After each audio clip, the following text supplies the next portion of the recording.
Hello and welcome. Just a bit of an update for you guys.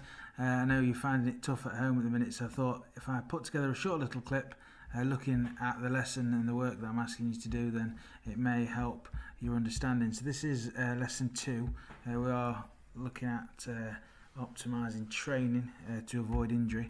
So this is what we looked through in the last lesson. It was very based around soft tissue injuries. So you looked at strains, sprains, abrasions, and then some overuse soft tissue injuries as well. So I hope you got a good insight, and if you use the initiative as well to go away and actually look at these overuse injuries in a bit more detail, you'd have found that they're quite interesting. You'd have perhaps got a little bit more information about those.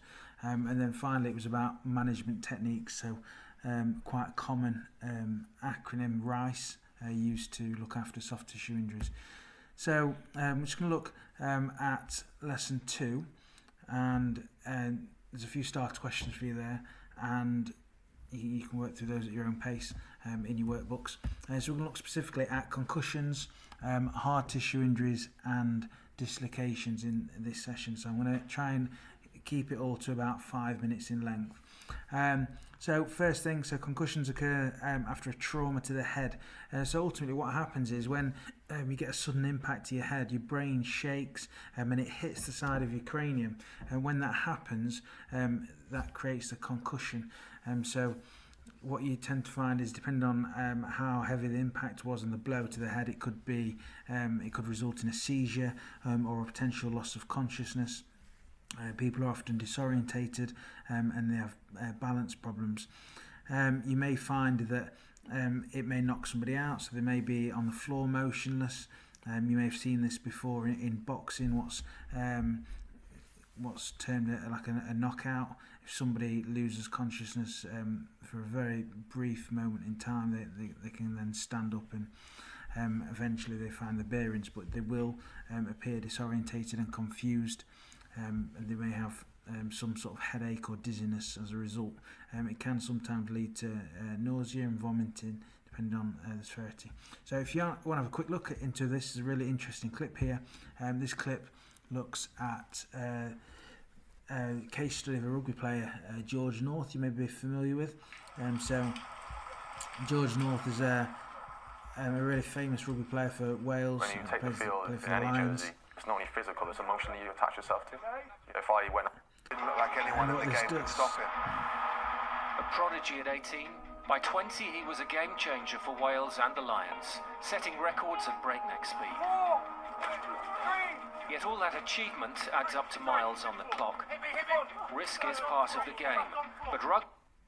So what this video does, it just looks specifically at concussions in real life. So George North was in the spotlight because he racked up a number of concussions in a short space of time during his playing career, and a lot of people, a lot of professionals queried whether he should still be involved in the sport. So really interesting video clip there that helps you kind of get an understanding of the seriousness of concussion.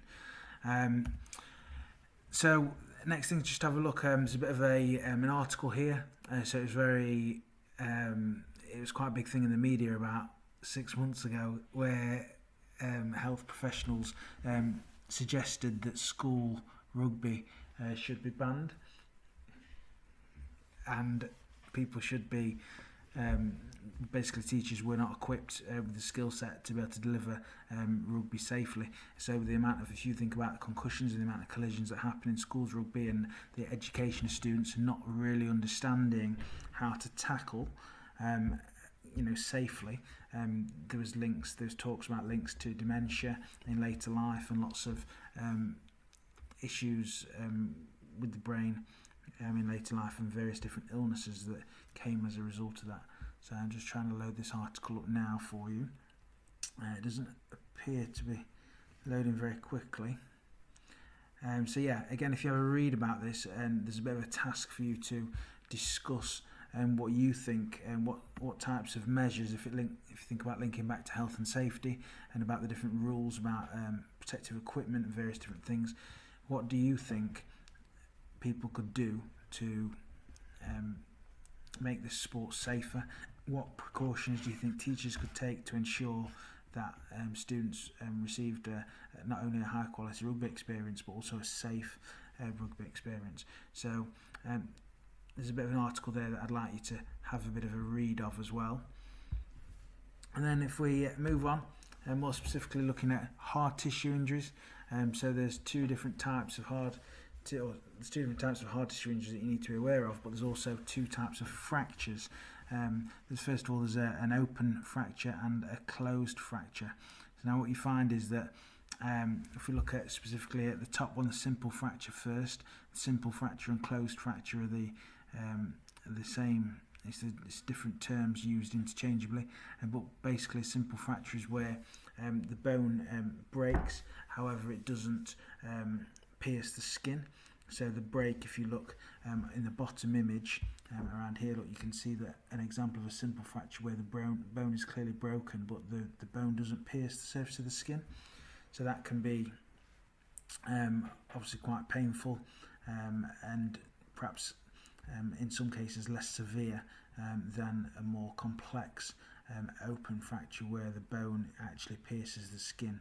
And if you look at the image of Luke Shaw here, you can see that Luke Shaw, that's an example of when he broke both his tibia and his fibula bone during a tackle playing for Manchester United.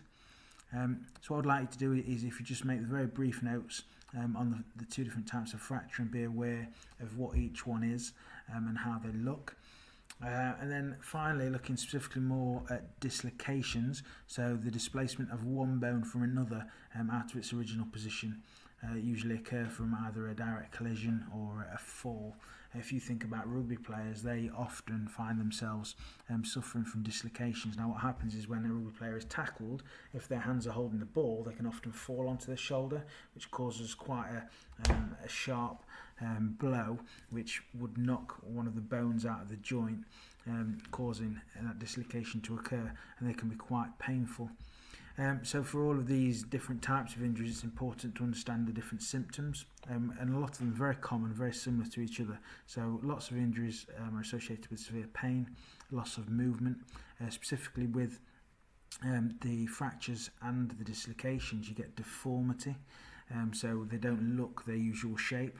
And I've never heard this myself, but if somebody ever dislocates a shoulder, they can sometimes they hear this pop sensation. It's a noise and it literally sounds like a pop that has been reported, and that's when there's a dislocation there, other than the obviously the athlete screaming in pain and that type of thing. But it's always recommended not to try and put that shoulder back in place yourself because of all the tissue and things that are surrounding it, so you'd always seek advice from a medical professional to help deal with that. Okay, and then there's a little extension task here. I just want you to research maybe one or two of the different case studies below and just have a look at what their injury was, and then ultimately just write a few short sentences, let's say about Peter Cech playing for Chelsea against Reading. What happened to Peter Cech against Reading in 2006? How long was he out for, and what were the outcomes of that injury? How did that affect his playing career? Did he carry on? Did he stop? And what precautions did he take as a result? Right, so you can see that task below. And that's it for today's lesson. So if you could get stuck into that, and you'll have some more work loaded up by Thursday. Thank you.